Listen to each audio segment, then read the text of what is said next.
Depuis plusieurs années, le commerce s'affirme de plus en plus comme un véritable vecteur de croissance et de développement. L'apparition du nouvel ordre économique mondial et l'émergence des pays comme la Chine, le Brésil, Hong Kong, Taïwan, Singapour, Bangladesh et même le Vietnam et les pays de la CARICOM constituent autant de progrès enregistrés dans ce domaine.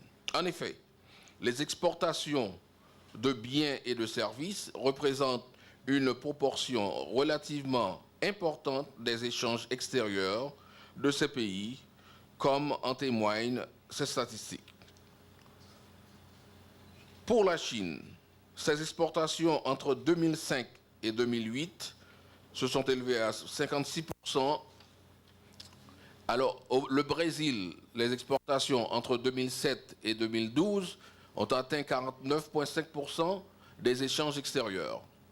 Plus près de nous, la Jamaïque a vu ses exportations entre 2004 et 2005 et 2009 et 2010 passer à 38,8% des échanges extérieurs.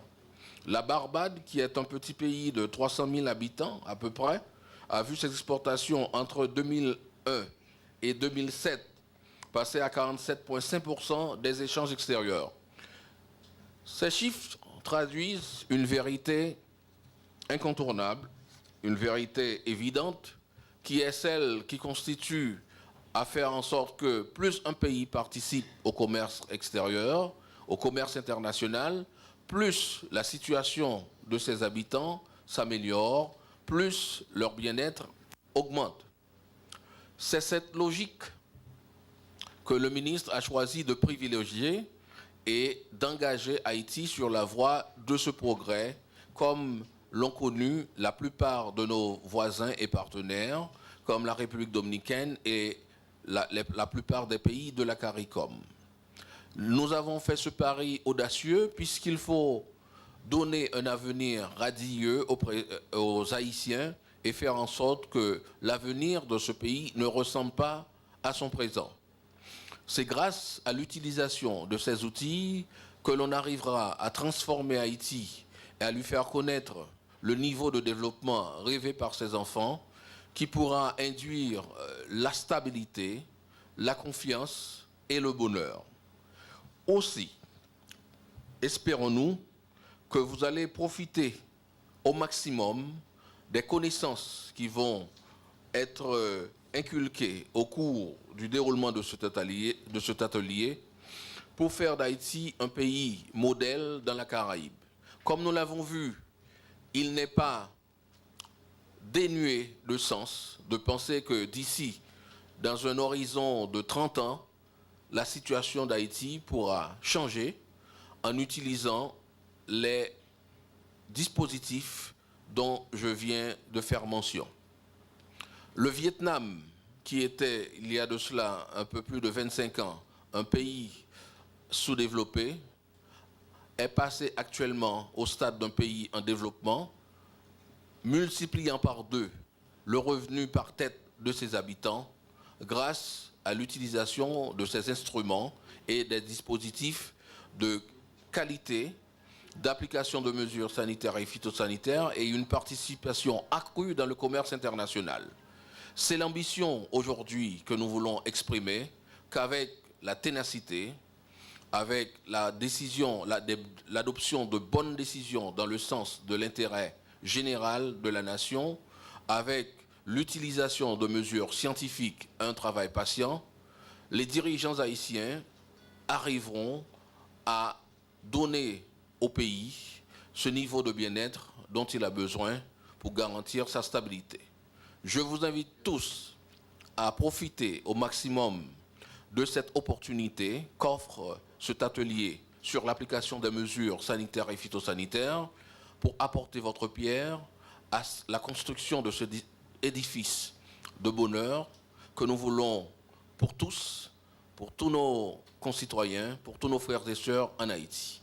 On connaît très bien les avantages de participer pleinement au commerce international, à les échanges, aux bénéfices que ça peut avoir par le pays et pour ses participants et pour ses délégués et tous ces citoyens d'un pays.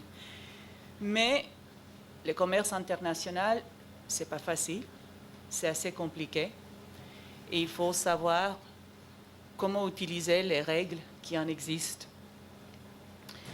Nous savons actuellement que pour beaucoup de pays en développement, les barrières plus importantes à entrer dans le commerce, à pouvoir vendre ces produits ailleurs, sont les normes, les réglementations techniques, les normes sanitaires, phytosanitaires.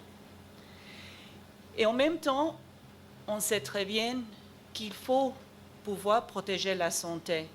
Quand on importe des produits de n'importe où dans le monde, il faut être certain qu'ils ne vont pas importer un risque, une maladie exotique, qu'ils ne vont pas être des produits qui vont être décevants pour les consommateurs non plus. Donc on a besoin de ces réglementations techniques.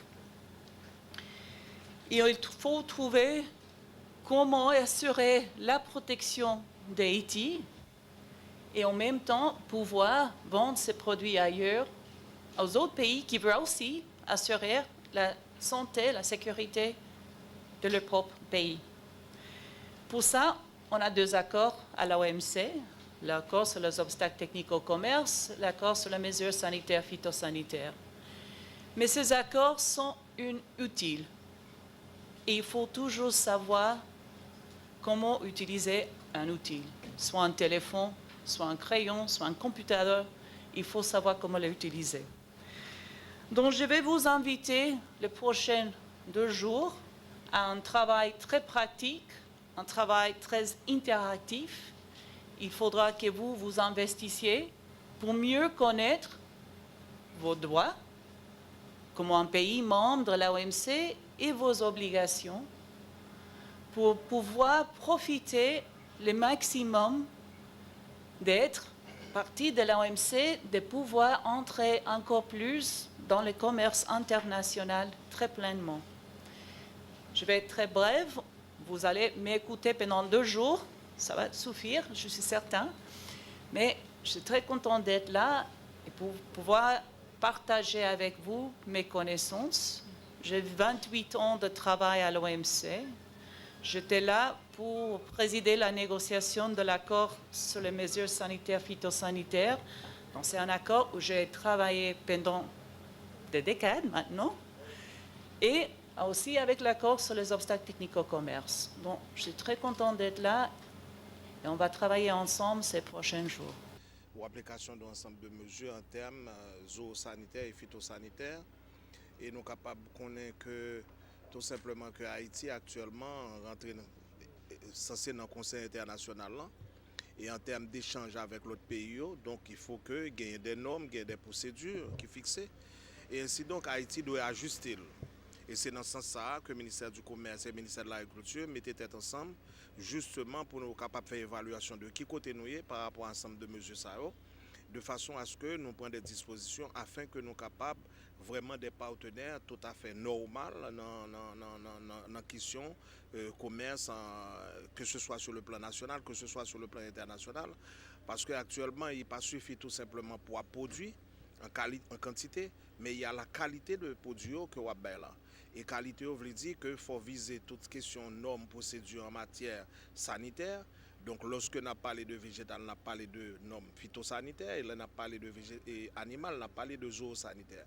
Voilà un ensemble de mesures que si nous pas plié non ali, eh bien bon définitivement vouloir rentrer dans le commerce international là vraiment difficile pour nous parce que les partenaires pas fait cadeau, c'est pas l'humanité qui a fait et que faut ajuster à tout un série de standards, un série de normes et procédures pour qu'on soit capable de gagner une part de marché sur le plan international. Combien de jours atelier ça dure? Donc atelier ça pour durer 2 jours et ça pour permettre à tout technicien haïtien de vraiment bien informés de tout ça qui a passé sur le plan international et de façon à ce que nous sommes capables, nous-mêmes au niveau des décideurs, pour nous capables d'ajuster nous, pour que effectivement nous capables de part, nous jouer un rôle important dans le marché national et international et également nous capables parler de, si on a parlé de compétitivité, pour nous capables compétitifs. techniciens, c'est dans la capitale, là, ou bien à travers le pays? Bon, c'est des techniciens qui viennent de différentes institutions nationales. Bon, évidemment, on va trouver une forte part de techniciens, de cadres haïtiens au niveau central, mais également on fait appel à des techniciens au niveau de zones intérieures, en particulier, surtout au niveau des zones frontalières, parce que c'est eux qui pourront là pour capable assurer suivi et effectivement application de l'ensemble de mesures qui sont liées à la question zoosanitaire et phytosanitaire. Nous avons parlé que nous avons été très attentifs à toutes recommandations qui pourraient être faites de façon à ce que nous soyons capables d'appliquer sans problème. Il y a une faiblesse qui est pas tant sur le plan disponibilité de ressources, que ce soit en termes de ressources humaines, que ce soit en termes de ressources matérielles, mais également que ce soit en termes de ressources financières. Parce qu'il faut que nous disions qu'au niveau du secteur agricole là, l'investissement a toujours été très faible par rapport à l'ensemble de besoins, à l'ensemble de dispositions pour prendre.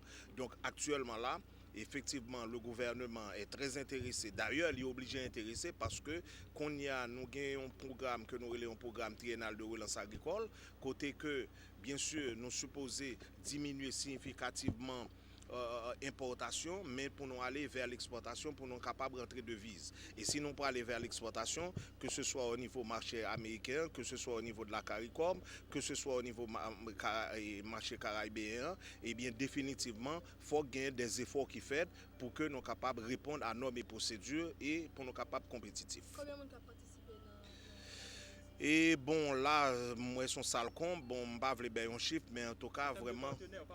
En termes de partenaires, il y a premièrement il y a l'ICA qui est toujours appuyé ministère là, il y a la FAO qui est là, il y a l'OMC, l'office qui est occupé de commerce international, l'OMC, il y a également le secteur privé, il y a l'USAID. Bref, en tout cas, il y a un ensemble de partenaires qui sont intéressés à la question là et qui ont appuyé nous au niveau du secteur là, que ce soit le ministère du Commerce et le ministère de l'Agriculture qui est associé pour être capable de camper un tel atelier. Donc voilà, c'est son participation multisectorielle largement large. Qui attend non après atelier? Bon, l'attente est tout à fait claire, c'est que nous supposons qu'on ait qui ça passé dans le monde international là, plus intéressant, que ce soit en termes de commerce, que ce soit en termes sanitaires. Donc voilà, c'est tout un série de dispositions parce que il y a une mouvance. Il faut que chaque jour, eh bien constamment nous étions en contact avec l'international pour nous connaître exactement qui ça passé pour que nous capables d'ajuster nous. Et comme dit dès le départ, c'est que nous-mêmes nous avons besoin d'aller vers la conquête d'autres marchés. Et ainsi donc, il faut que nous soyons capables d'ajuster nous à partir, bien entendu, de mise en application de mesures, normes et procédures qui sont en vigueur.